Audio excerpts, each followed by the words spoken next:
Hello friends, welcome to hobby recipes. எல்லாரும் எப்படி இருக்கீங்க? இன்னைக்கு நம்ம என்ன பார்க்க போறோம் அப்படின்னா, வீட்லயே சிம்பிளா ஈஸியா ரவா லட்டு எப்படி செய்யலாம்னு நாங்க பார்க்க போறோம். வீட்டில் இருக்க பொருளை வச்சு நம்ம ரவா லட்டு வந்து சூப்பரா செய்ய போறோம். வாங்க ஃப்ரெண்ட்ஸ், எப்படி செய்யறதுன்னு பார்க்கலாம். வாங்க ஃப்ரெண்ட்ஸ், ரவா லட்டு செய்யறதுக்காக என்னென்ன பொருள்லாம் தேவை அப்படிங்கறத பார்த்துடலாம். நான் இன்னைக்கு வந்து 3/4 கப் ரவை எடுத்திருக்கேங்க.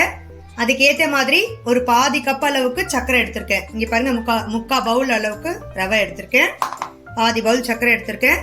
தாளிக்கிறதுக்காக நெய் எடுத்திருக்கேன். அதுக்கப்புறம் கொஞ்சம் முந்திரி, கொஞ்சம் பாதாம் வந்து கட் பண்ணி எடுத்து வச்சிருக்கேங்க. லட்டு பிடிக்கிறதுக்காக கொஞ்சம் மில்க், சூடான மில்க் எடுத்திருக்கேன். வாங்க ஃப்ரெண்ட்ஸ், எப்படி செய்யறதுன்னு பார்த்துடலாம். இங்க பாருங்க ஃப்ரெண்ட்ஸ், நான் ஒரு பேன் வச்சு ஆன் பண்ணிக்கிறேன். ஃபர்ஸ்ட் நம்ம வந்து இந்த முந்திரி பாதாம் ரெண்டுத்தையும் வந்து கொஞ்சம் ஃப்ரை பண்ணி எடுத்துக்கலாம். நான் வந்து ஒரு 2 டேபிள் ஸ்பூன் அளவுக்கு நெய் விட்டுக்கிறேன். இங்க பாருங்க ஃப்ரெண்ட்ஸ், நெய் வந்து சூடாயிடுச்சு. இப்போ நம்ம எடுத்து வச்சிருந்த இந்த பாதாம் அப்புறம் முந்திரி ரெண்டுத்தையுமே சேர்த்து லைட்டா ஃப்ரை பண்ணி எடுத்து வச்சுக்கோங்க.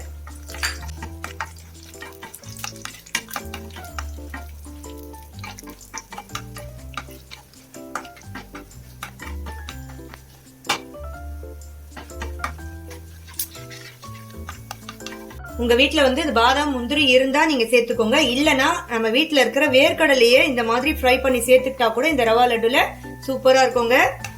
வேர்க்கடலை இருந்துச்சுன்னா அதை கூட நீங்க சேர்த்துக்கலாம். இந்த முந்திரி பாதாம் தான் சேர்க்கணுங்கிற அவசியம் இல்லை. என்கிட்ட இருந்துச்சு நான் சேர்த்துக்கிட்டேன். இல்லைனாலும் பரவாயில்ல, நீங்க வேர்க்கடலையே சேர்த்துக்கோங்க. இப்போ இது ஃப்ரை ஆயிடுச்சு, இதை எடுத்துக்கலாங்க. தனியா எடுத்து வச்சிடலாம். நம்ம வந்து நம்ம வறுத்தி எடுத்த முந்திரி பாதாம்ல வறுத்தி எடுத்தோம்ல, அதே நெய்யில நம்ம எடுத்து வச்சிருந்தா ரவையை சேர்த்து வறுத்துடலாங்க. ரவை வந்து லைட்டா கலர் சேஞ்ச் ஆன உடனே நம்ம ஆஃப் பண்ணிடணும். ரொம்ப நேரம் வறுக்க கூடாதுங்க. இந்த ரவை வந்து லைட்டா கலர் சேஞ்ச் ஆன உடனே நம்ம ஆஃப் பண்ணிடலாம். ரொம்ப நேரம் வறுக்க வேண்டாம். இந்த ரவையில வந்து நல்ல வாசனை வரும். அந்த மாதிரி வந்த உடனே நீங்க வந்து ஆஃப் பண்ணிடுங்க. ஃப்ரெண்ட்ஸ், ரவை வந்து ரொம்ப நேரம் வறுக்க வேண்டிய அவசியம் இல்லைங்க. கொஞ்சம் லைட்டா கலர் சேஞ்ச் ஆன உடனே நம்ம சர்க்கரை ஆட் பண்ணிடலாம்.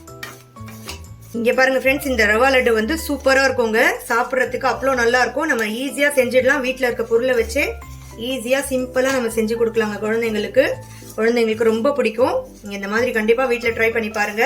இந்த ரவா லட்டு வந்து சில பேர் வந்து மில்க் பேட் ஆட் பண்ணி செய்வாங்க. சில பேர் வந்து சுகர் சிரப் செஞ்சுட்டு அதுக்கப்புறம் அந்த ரவாவை வறுத்து அதுல சேர்ப்பாங்க. அந்த மாதிரிலாம் எதுவுமே பண்ண வேண்டாங்க. இந்த மாதிரி நீங்க செஞ்சாவே சூப்பரா இருக்குங்க. சின்ன சின்ன டிப்ஸ் தான். இந்த மாதிரி வறுத்துட்டு இதுலயே நீங்க சர்க்கரை ஆட் பண்ணீங்கன்னா இந்த சூட்லயே வந்து அந்த சர்க்கரை அதுல கரைஞ்சு நம்ம லட்டு பிடிக்கிற பதத்துக்கு அது வந்துடும். நீங்க எதுவும் சுகர் சிரப் அதெல்லாம் செய்ய வேண்டிய அவசியம் எல்லாம் இருக்காது. இந்த மாதிரி செஞ்சு பாருங்க ஃப்ரெண்ட்ஸ், சூப்பரா இருக்கும். செஞ்சு பார்த்துட்டு கமெண்ட்ல எப்படி இருந்துச்சு எனக்கு சொல்லுங்க. இங்க பாருங்க ஃப்ரெண்ட்ஸ், ரவை வந்து நல்லா வறுபட்டுடுச்சுங்க. இப்போ இதுல நம்ம எடுத்து வச்சிருந்த சர்க்கரையை ஆட் பண்ணிடலாம். நம்ம வந்து இது எல்லாமே வந்து கொஞ்சம் மீடியம் ஃப்ளேம்ல வச்சுட்டே செய்யணுங்க. இல்லைன்னா வந்து ரவை வந்து தீஞ்சிரும். அதனால எல்லாத்தையுமே மீடியம் ஃப்ளேம்ல வச்சுட்டே நீங்க செய்யுங்க. இதுல இப்போ இந்த சர்க்கரையை ஆட் பண்ணிட்டு ஒரு 2 நிமிஷத்துக்கு இந்த சர்க்கரை சூட்லயே கொஞ்சம் கரையிற அளவுக்கு 2 நிமிஷம் வந்து இதை வதக்கினா போதுங்க. அதுக்கப்புறம் நம்ம ஆஃப் பண்ணிடலாம். இப்போ இதுலயே வந்து நம்ம ஃப்ரை பண்ணி வச்சிருந்த அந்த முந்திரியும் பாதாம் ரெண்டுத்தையும் சேர்த்து கலந்து விட்டுடலாம்.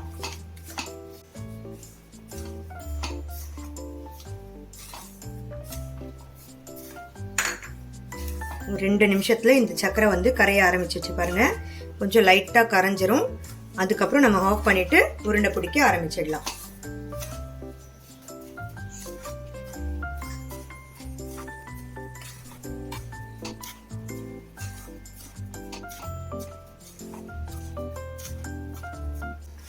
அவ்வளோதான் ஃப்ரெண்ட்ஸ். இப்போ இதை ஆஃப் பண்ணிட்டு நம்ம உருண்டை பிடிக்க ஆரம்பிச்சிடலாங்க. இப்போ ஆஃப் பண்ணிடலாம். ஆஃப் பண்ணிட்டு கை வந்து சூடு பொறுக்கிற அளவுக்கு வந்ததுக்கு அப்புறம் நம்ம உருண்டை பிடிக்கலாங்க. ஏன்னா இது ரொம்ப சூடா இருக்கும். ஒரு 2 நிமிஷம் இதை ஆற விட்டுட்டு, ரொம்ப ஆறக்கூடாது. கை வந்து சூடு பொறுக்கிற அளவுக்கு இது சூடு இருக்கணும். அப்போ நம்ம வந்து உருண்டை பிடிக்க ஆரம்பிச்சிடலாம். இங்க பாருங்க ஃப்ரெண்ட்ஸ், கை வந்து சூடு பொறுக்கிற அளவுக்கு இந்த ரவை வந்து சூடு கம்மி ஆயிடுச்சு. இப்போ இதை உருண்டை பிடிச்சிடலாங்க. நான் வந்து கொஞ்சம் மிதமான சூடு பால் வச்சிருக்கேன். இந்த பால் வந்து இதுல சேர்த்து நம்ம உருண்டை பிடிக்கணுங்க. ஒன்னா ஒரேடியா பால் சேர்த்துறாதீங்க. கொஞ்சம் கொஞ்சமா சேர்த்து நம்ம கெட்டியா வந்து உருண்டை பிடிக்கணும். இங்க பாருங்க, கொஞ்சமா சேர்த்துட்டேன். இப்போ இதை எடுத்து உருண்டை பிடிக்க ஆரம்பிச்சிடலாம். இங்க பாருங்க ஃப்ரெண்ட்ஸ், இந்த மாதிரி அழுத்தி நல்லா கெட்டியா பிடிக்கணும். இல்லைன்னா உதிர்ந்துரும். இங்கே பாருங்கள், நல்லா அழுத்தி ரவுண்ட் ஷேப்பில் இதை உருண்டை பிடிச்சிக்கணும். இங்கே பாருங்கள் ஃப்ரெண்ட்ஸ், இந்த மாதிரி உருண்டை பிடிச்சி இதை வந்து அப்படியே வச்சுருங்க. ஆறட்டும். ஆறுனா தான் அது கெட்டியாகும். அதே மாதிரியே எல்லா உருண்டைங்களையும் பிடிச்சிருங்க. கொஞ்சம் கொஞ்சமாக பால் ஊற்றி எல்லா உருண்டைங்களையும் பிடிச்சிடலாம். இங்கே பாருங்கள் ஃப்ரெண்ட்ஸ், இந்த மாதிரி அழுத்தி அழுத்தி உருண்டை பிடிங்க. அப்போ தான் உதிராமல் வரும். பாருங்கள், பால் ஷேப்பில் நல்ல ரவுண்ட் ஷேப்பில் இந்த மாதிரி உருண்டை பிடிச்சிருங்க.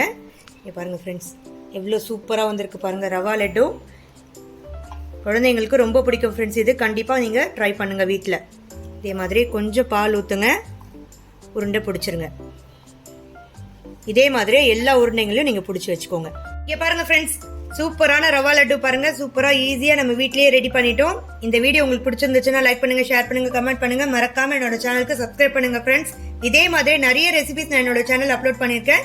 உங்களுக்கு தேவைப்பட்டுச்சுன்னா நீங்க போயிட்டு என்னோட சேனல் ஹாபி ரெசிபிஸ்ல பாத்துக்கலாம். Thank you friends.